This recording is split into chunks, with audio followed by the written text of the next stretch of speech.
Hello and welcome to Access Chat. I'm delighted that we're joined today by Johny Cassidy. Johny is a journalist for BBC and also leading their disabled staff employee network. So, Johny, great to have you with us. Really, we've had a fantastic conversation over the last 30 minutes before coming on air.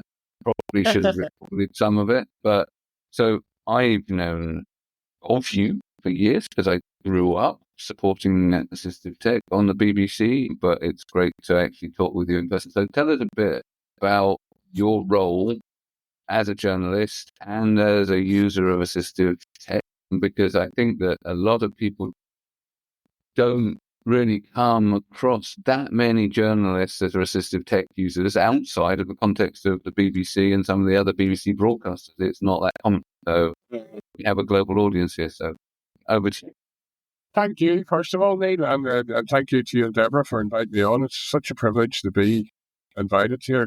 I've listened to a lot of the stuff that Access Chat have been doing over the years, so it's brilliant, first of all, to be invited. You've got a bit of imposter syndrome, but I've had that for all my life. But I think my role, I've been a journalist at the BBC for over 16 years, and primarily I was a business journalist, business and economics journalist. More recently, I moved over into digital. And I am an assistive tech user. I use JAWS screen reader. And I've always, I guess, grappled with internal systems, software systems that we use. A lot of it is accessible in many ways, but there's lots of bits of it that aren't. A lot of assistive tech users will understand this, that, on the surface, you're like a swan. You're gliding gracefully, you're doing your work, but underneath you're paddling away like Billy because you're having to work in many ways with your hand tied behind your back. And I think, that's been a bonus, in many ways. When I first started the BBC as a journalist, I would have editors say to me, I've worked on the Today programme and 5 Live and Breakfast TV, all the major network programmes. And people would say, Johnny, we're doing a whole piece on GDP figures coming out tomorrow. Can you get me guests for the Today programme, 5 Live, Breakfast, News Channel? I'd say, yep, absolutely. And they would have said, well, it's all within the contacts database. You can just go and find them there. And I couldn't use the database because it wasn't accessible. And instead of me really sort of saying, no, I can't do that because there's a barrier there to me doing my work, this before I understood the social model of disability or anything, I would have said, yeah, absolutely, no problem. And then I would have spent time finding my own guests, and it would have meant me trawling through newspapers. So I would have looked online to, the Financial Times or the Telegraph or whatever, and find people that were talking about what was upcoming in the GDP figures, what to expect. I'd find an economist or somebody that was a good economics commentator, and I would talk to them, book them, and 9 times out of 10 people would be coming up to me afterwards going, geez, Johnny, where did you get that person? They're brilliant. They're really good. I've never come across them. Have you been hiding them somewhere? And it was because I wasn't able to go into the database, and a lot of people would have just went to that database of the usual voices, and so that was an advantage, really. That's not to say that we don't need to work a lot harder on systems. As a journalist, we've got lots and lots of different tools that we use, and for me, it's about making sure that those tools are accessible.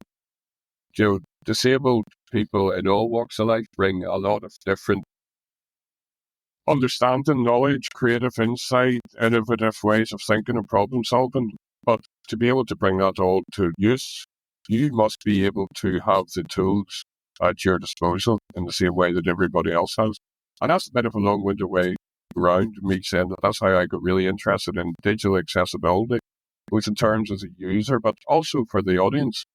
I'm somebody who is a news user, I suppose. So I want to be able to access news in exactly the same way as anybody else. So it's why I became really interested in visual data journalism and the accessibility of that. And, that's just led me down lots of different roads. It's such a good point. I think that story you just told, Johnny, about how the database was inaccessible, but you didn't want to tell them it was inaccessible. You don't want to be a whiner, right? with so many people with disabilities, they just try to make sure that they don't cause any problems. But I'm also fascinated that you had to go through all these workarounds, but you would have these really brilliant successes associated with. Not that we're encouraging people to make things inaccessible so that we can be more creative. And that's just such a powerful story. And I assume now, of course, you don't have to do stuff like that. That's just such a powerful story. I just wanted to know. So thank you for that. And I also want to comment that you said an imposter syndrome.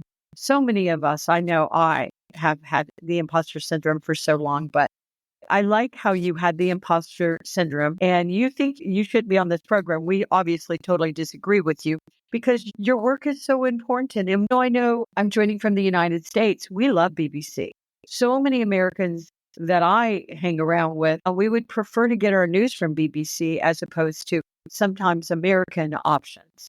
And I don't know all the working parts that make it work at BBC, but I just know as a consumer, I'm grateful for journalists like you and BBC. So appreciate them understanding the value that you bring to the table as an employee. So I don't think you should have imposter syndrome because we all think you're really amazing, just saying. Thank you. I record that and just play it on my phone? That'd be really good. But, it's funny you should say I've been at the BBC 16 years, more than 16 years, and I still don't understand how it works. There's, it's such a huge, mammoth, just an unbelievably massive organisation with lots of different moving parts. And loads of people, loads of colleagues doing brilliant, brilliant stuff. But it's often hard to find people that you can tie up with that are in the same page and wanting to do the same things, but they're there. And quite often, there's people doing stuff already that's not getting the audience that it needs, or it's not getting the outing that it should have. But I think, as well as me being a journalist at the BBC, I'm also the co-chair of, as Neil said, the co-chair of our Disabled Staff Network, and that is people, colleagues from all areas of the BBC together. And it really ties things up. So the whole time I've been at the BBC, it's been within news, it's been in the division of news. But there's obviously, now I've met so many people outside news that are doing brilliant, brilliant stuff. And it's, for me, even coming on, as I said, to this podcast and everything, I feel as if when I started that role as the co-chair of our Disabled Staff Network, I found my tribe. I found my people, and it's not, to me, it's not about impairment or condition or disability. It's about people who understand and have got empathy and want to make a difference. That's the tribe that I've found, and it's for years, in a work, I didn't really find that. I found people that were colleagues that I really get on with, that I liked as people. But as friends, I have found when I've started doing this work as an advocate and as a champion for accessibility and disability, that's when I found that people really, really have in the workplace. Thank you, Johny, for joining us today.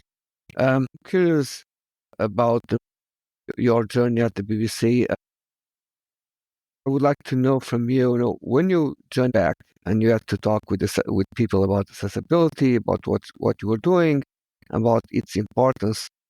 Do you feel that when you are doing the same today, we are in a better place, or the effort is still the same? Yeah. It depends what day you ask me, and it depends what my latest win or experience has been. Win, lose, or score, draw. You're always on a roller coaster within accessibility, I think. We keep horses. My wife is really into horses, and she rides. And we always laugh about it because one day she might have a brilliant ride, and it's so, so good, and the horse has been brilliant and well behaved and everything. And everything is 100% and the sun is shining and everything's brilliant. But if that mare has been a bit of an idiot, then you're only as good as your last experience. That's what she thinks in the horse. And for me, it's the same with accessibility. You could be in a place where you've had 4, 5, 6 interactions that have all been great, and people get it and go, yeah, we must do this. But the flip side of that, you might have 5, 6, 7 interactions and people go, yeah, but we can't do this because X, Y, Z. So yeah, it all depends. I think I really have to be aware as well. I think, it's very easy to get stuck in an echo chamber and stuck within the realms of people that get it, that you talk to all the time, within different teams, and you go, yep, we need to do this. Yeah, absolutely. Yeah. And they understand it straight away. The challenge for me is talking to people who don't get the need for digital accessibility. I'm always ready to try and win hearts and minds for them. For me, it's about how do we manage to do that? How do we ensure that that message is going through? And it's constant. It's constant. Loads of people that I talk to in accessibility, digital accessibility, understand the issues around burnout and everything because it's challenging. It's challenging. Sometimes you just feel as if you're banging your head off a brick wall. So I think you, before we came on air, talked about how you're framing accessibility as the larger audience now, as an organization that is all about communication. The key thing about accessibility is access to information. If you're not accessible, you're not communicating with the audience. Now, if we were in retail, we'd be framing it differently. You'd be saying you're not making the most of your opportunities to sell stuff. But I think that, as people that are advocating for better accessibility and, that continuous work, as you mentioned, we do have to frame how we talk about it in the context of the people that we're working with. We do. I call this tickle and trout. I've done talks in the past for different people. My grandfather was a fisherman, and like all fishermen, he used to tell tall tales, but he used to talk to me about tickle and trout, and it was when when you're trying to catch a trout, it was easy to, if you could get it and sneak up on it when it was in the shallows, and you could somehow start stroking it, you got the trout into a state of relaxation and would almost jump into your net. So he would always tell me that story. It's a wee glint in his eye. It's about getting people to do what you want them to do, but without them knowing that that's what you're doing. It's coming at them in what is going to be a win for them when you're trying to get somebody to do something. How can you get it to be something that they can take away and say, yes, this is going to be really good for me? So I used to talk about accessibility, and I could tell that people were nodding off and eyes glazing over because it's thinking, accessibility is something that people think is as hard. It makes your designs ugly. It's something that's going to cost money. And that's all fallacy. That's all message, So it's about what way can I convince people to do what they should be doing, what is going to be advantageous for them. And for any big organization, any media organization, is about audience, and it's about reaching an audience. So when I start talking about the need for better alt text, better text descriptions, the better accessibility of visual data journalism, if I talk about audiences, people get it. We are, and all media organizations have got reams and reams and reams of data and audience analytics and metrics and everything at their fingertips. So if we start looking at making content that is going to meet people and is going to be designed for people in whatever platform or whatever way that they're accessing it, that's going to be a win-win for everybody. And that's what I started talking when I talk about accessibility. I frame it as audiences. And you're right, Neil. Your audiences are our customers that you will be doing as the chief executive of a retail organization. I think I'm really interested to see the metrics, right? So you just talked about, you've got all these metrics about audience engagement and everything else. Would be super interesting to see the difference in levels of engagement between, a comparable accessible versus inaccessible experience, and see what that actually does in terms of driving up audience and engagement. Yeah. And I think that, that's not just in terms of, accessible for screen readers, because, we all know that there's multiple different areas the accessibility, and the BBC's done a lot of good work in the past on looking at these different aspects, including cognitive accessibility and so on. But if you do the work on addressing all of these different audience segments, what impact does that have positively? Because I think that one of the things that we lack in the accessibility world is actually really good, solid data. Yeah. There's a lot of storytelling about how the benefits will be, and a lot of very large numbers that people quote, where once you start digging behind it, a lot of it's based on assumptions rather than real metrics. And so the things I'm always keen to do is have really solid metrics and solid methodology behind some of the stuff we're talking about when we're trying to make those kind of statistical arguments about accessibility. Yeah, I think you're absolutely right. I would also say that, historically, I know there's other assistive tech users that are parts of audience other than screen readers, but I think if I look at it from the way screen reader users have been in the past, alt text for a lot of media organizations hasn't been a priority. Yeah. So,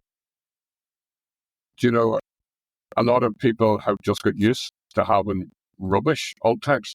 And I think it's only since the introduction of stuff like generative AI and the different apps and different platforms that you can do, and you can get a really good detailed description of an image. It's opening the world for a lot of people, and now people are expecting better alt text, better text descriptions on their images.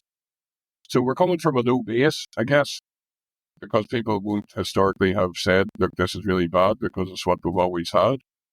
And it is going to be interesting to see now, if audiences start demanding better accessibility for the stuff that they've got. Because, if we talk accessibility, for me, it's more about a user experience, and it's about that journey, isn't it? A lot of accessibility is built around compliance and whether or not it adheres to WCAG 2.2 or whatever. But that's about compliance. We should be going further and further and further and further and providing really brilliant, beautiful user experiences. Yes. And then people come away going, Craigie, that was good. That was good, rather than having to struggle through to get the information that you're after. And be so frustrated. Say that again. And you're so frustrated at that point. You're just so frustrated that it's so hard to get the information that you need to get. Yeah. And Johny, I just wanted to ask you, I know that Antonio has a question too, but I just wanted to ask you a little bit more about your experience as a journalism with disabilities. Because I know that I love the posts that you're posting. I love your voice. And that's why I noticed the work you were doing. We love BBC. BBC actually was the very first guest we ever had on Access Chat was BBC. But one thing that I think that some of us thought was when AI came around that it would just, it's going to replace the need we have for journalists and reporters and content providers and stuff. I think there were people that were afraid of that, and we did see layoffs and stuff. But also wanted to talk a little bit about your perspective. I mean, even that I'm curious how you even started at BBC, and why did BBC? I mean, I just think that you have a really powerful story to explain to to the society. Anyway, I was just curious what you thought about it from that angle. And then I know I'll turn it back over to Antonio. Thank you. Well, the truth is, I got into journalism for a long time, lived quite an adventurous life, I suppose. I lived in squats in London and was, I was really, I wasn't really focused on career. I liked what I was doing. I was happy. Then, as every good love story happens, I met someone who had our first daughter, and I thought, what, I'm going to have to start doing something. My daughter will one day get older, and I didn't care. I never have cared what people think about me. But what really struck a spark with me was I started thinking, I do care what people think about me through the lens of my daughter. And I was very aware of what people thought about disabled people. And if I carried on the path that I was doing, even though I was so happy doing what I was doing, which was nothing basically, I knew that people would judge that and it would ultimately go on to my daughter. But I wanted my daughter not to fall into that trap as well. So my mum died and she left me a few pounds, and it wasn't that much at all. It wasn't much, but I used it then to go on and do my postgrad in journalism. Became qualified. I was so naive because I completed my postgrad in broadcast journalism, I think in June, maybe 2008, and about 2 weeks after that, I applied for a job at the BBC and got it. And I realised how incredibly lucky I was, but I still think that was because of, my mum was there. She'd recently passed away. It was her money, and I was determined that it was going to be something that was going to change my life, that it was ultimately going to be a benefit to me and to my family. And I think, I then became a journalist, and, the rest is history, as I say. But it was because I didn't want other people to judge my daughter for having a disabled blind father. Wow. That I really wanted to do something that was going to be something that she could be proud of. It wasn't for me to be proud of, but it was something that my children would be proud of, because no matter what we say, how far we've come down a road or whatever, or the world becoming more equal, the simple fact is that there's still a lot of historical prejudice and stereotypical tropes around disability. People will say it. My daughter's now, she's a lot older, and both of them are. But a lot of people will still say, but your dad's blind. And she says, yes, my dad works at the BBC as a journalist. And for her and for both of them, it's brilliant for them to be able to come back and say, yeah, we'll put that in your pipe and smoke it. And that's what I knew would happen. So, it's taken away that stereotype and that prejudice. So even back then, I knew that I wanted to do something to try and make a bit of a difference. But it wasn't for me. It was for, what my children were going to be in the future. Wow. Bravo. So that's how I fell into journalism, really. It's been an incredible journey. The BBC is a really, really good employer. Neil has been there in the past and knows all about the assistive tech and the work that's there. But the tools, again, this is about social model stuff, isn't it? If I have a screen reader and I have compatible software and compatible platforms that I use, all I need is the gift of the gab, my mouth, and an ability to tell a story and talk to people on the phone and translate their story into something that I think audiences are going to want to hear. Powerful. Antonio? No, I have a good number of friends who are journalists, in the different countries. And if I go to the BBC websites, it's very clear where accessibility is reported, and you are able to see different stories and topics in different areas. But why don't the journalistic practices do that more frequently across the pond? The BBC is an example, but why do you think others are not doing as much? That's a really good point. I basically think it's again to do with that historical prejudice. I don't have the stats to hand, but 24% of the population is living with a disability or condition or impairment in the UK alone. That varies across the world, but I think it's about 1 in 5, 20%, a billion plus, as we say. There should be more stories about it, but the truth is that within journalism, there's not enough disabled people at senior decision-making levels who are choosing what stories it is that we hear. There's going to be stories that are going to be relevant to a huge majority of the audience, but if the editor has never had any experience or lived experience of that, then they're not going to understand, how relevant, important, or pertinent that is to a big, massive part of the audience. So I think it's about another piece of the puzzle and it's another reason why I became the co-chair of our staff network. I really, really want to push for more recruitment, for more career progression in the BBC, but also outside the BBC. We should be seeing more disabled journalists. You really, really should. I've been organising a big festival in December, and it's all about how we, at the BBC, but also outside the BBC, get more disabled people into news and sports journalism. So it's about understanding what the barriers are. And again, social model. What's the technical barriers? What's the attitudinal barriers? What's the physical barriers? If we understand them and try and get other leaders in positions of power and positions of influence to understand them, if we can remove them barriers, then it should slowly begin to change. But we've been having these conversations for a long time. And I speak a lot at conferences, journalism conferences, about diversity and the need for more disabled people in newsrooms. And time again, I see the same people in the audience, that are there.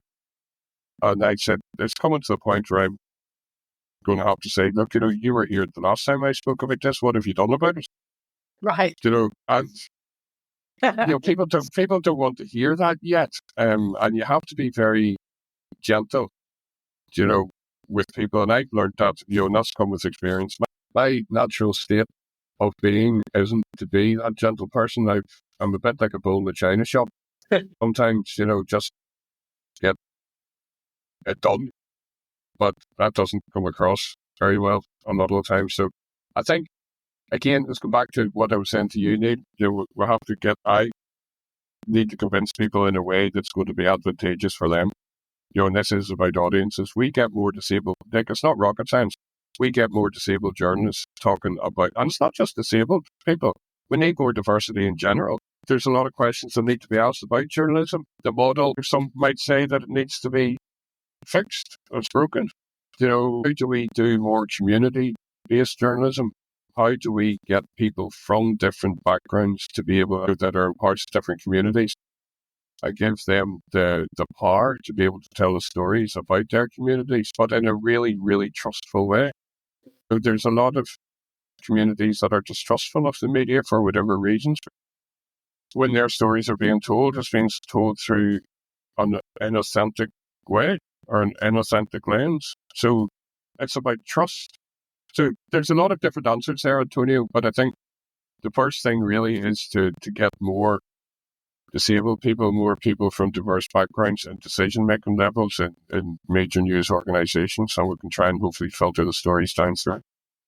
Yeah, thank you, Johny. And I think that it's not just the professionals either. And going just full circle before we close, back to the thing you said at the beginning about the scheduling, right, and the stuff in the database. We often see the same faces as the commentators that are brought in on the news as well. And I know that the Media Trust has done some work to, do coaching for people with disabilities so they can comment as well. But there is a habit of people picking the people that they know, and that then influences people's views. They came on last time, they got lots of comments. It's about figures and, journalistic balance and all of those other topics you hear about that then influence how society thinks. Those are maybe topics for another episode because we're pretty much hitting the buffers on time right now. Well, I'll just say one thing about that, about diversity. And I've seen this. I've seen people hired because they are different, because they come from different backgrounds, they've got different lived experience to tell, and they're valued. And I've sat in editorial meetings and they will say, pitch a story, and it doesn't land with an editor because the editor doesn't understand it through the same lens. And that same person will pitch another story the next day, and just another story the next day. And they'll go, none of these stories are landing. But then somebody will pitch a story that the editor does get. Slowly, that person who was hired for their difference, for their diversity, thinks, right, okay, for me to get a story, I have to pitch it like that. And, it becomes those ages, beautiful, diverse differences that person was hired for become rubbed off.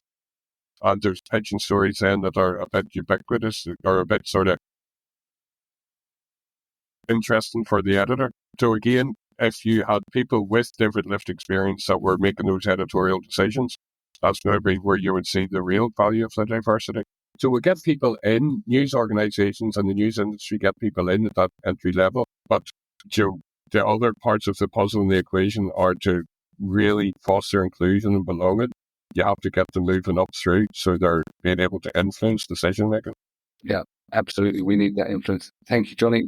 We have to close. We're hit the buffers on time. Need to thank our friends at Amazon and my ClearText for keeping us on air and keeping us accessible. Look forward to continuing this discussion. Thank you, Johny. Thank you so much for inviting me. It's been brilliant. Thanks.